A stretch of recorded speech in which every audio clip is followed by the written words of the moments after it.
Hamas Israel के बीच पिछले 7 अक्टूबर से जंग जारी है। इस जंग के बीच पीएम नरेंद्र मोदी ने ईरान के सदर इब्राहिम रईसी से फोन पर बात की। पीएम मोदी ने सोशल मीडिया एक्स साइट पर लिखा कि पश्चिम एशिया के मुश्किल हालात, इजराइल हमास जद्दोजहद को लेकर ईरान के सदर सैयद इब्राहिम रईसी से फोन पर बात की। देखिए ये खास रिपोर्ट।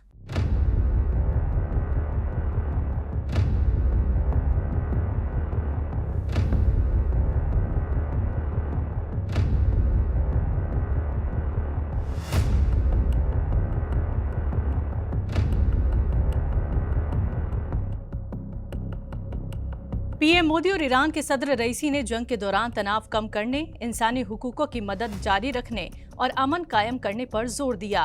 पीएम मोदी ने कहा, चाबहार बंदरगाह समेत दोनों मुल्कों की बेहतर तरक्की का इस्तकबाल किया है।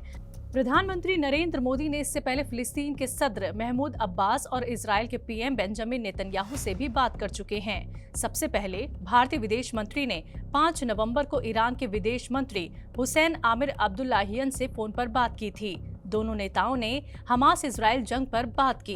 इसके बाद जयशंकर ने कहा कि आमिर अब्दुल्लाहियन को जुल्म को रोकने और इंसानी हुकूकों की फिक्रमंदी करने की अहमियत से रूबरू कराया।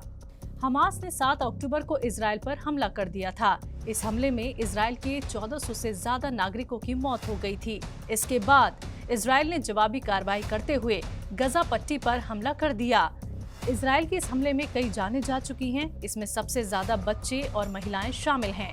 पूरे विश्व में सीज फायर की मांग की जा रही है, लेकिन इजराइल सीज फायर के लिए राजी नहीं है।